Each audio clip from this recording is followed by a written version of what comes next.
Көлдө шамал агызып кеткен 4 жаран куткарылды. Ысык көл облусунун Ысык көл районуна караштуу Бактуу Долоноту айылындагы пансионаттардын биринде 4 адам желим кайык менен көлгө чыгып, катуу шамалдын айынан толкунга алдырган.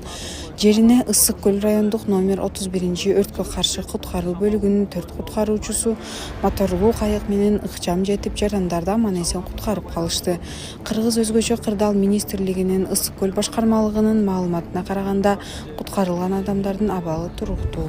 Бишкекте милиционерге 100 000 сом пара бермекчи болгон киши кармалды. Бишкектин Ленин районунда милиция кызматкерине пара берүүгө аракет кылган жаран кармалды. Ал 21 августта тергөө учурунда ишти токтотуу үчүн 100 000 сом сунуш кылган.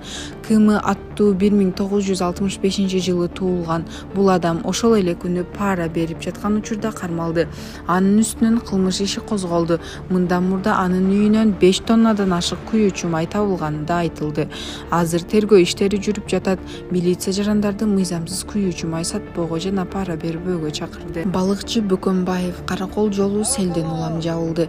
Кечээ 24 августта кечинде катуу жамгырдан кийин сел жүрүп, Кара Тала менен Шорбулак айылдарынын ортосундагы жолду каптады. Окуя саат 21:30 чамасында болгон. Учурда жол жабык. Өзгөчө кырдаал министрдин кызматкерлери кырсыктын кесепеттерин жоюу үчүн жеринде иш жүргүзүп жатышат. Жарандарга жол абалына көңүл буруп, айдоочуларды альтернативдүү багыттарды пайдаланууга чакырышты. Тамактануучу жайда келемиштерди тартып алышкан. Социалдык тармактарда Бишкек шаарындагы тамактануучу жайлардын биринен тартылган видео тарады. Анда келемиштер кардарлар отурган столдун үстүнөн басып жүргөнү көрүнөт. Бул көрүнүш интернет колдонуучулардын катуу сынына кабылды. Айрымдар санитардык көзөмөл органдарын чара көрүүгө чакырып, коомдук тамактануу жайларында тазалыкка өзгөчө көңүл буруу зарылдыгын белгилешти. Айдоочу катуу ылдамдык менен жөө өтмөктөн жаш кызды учура сүзгөн.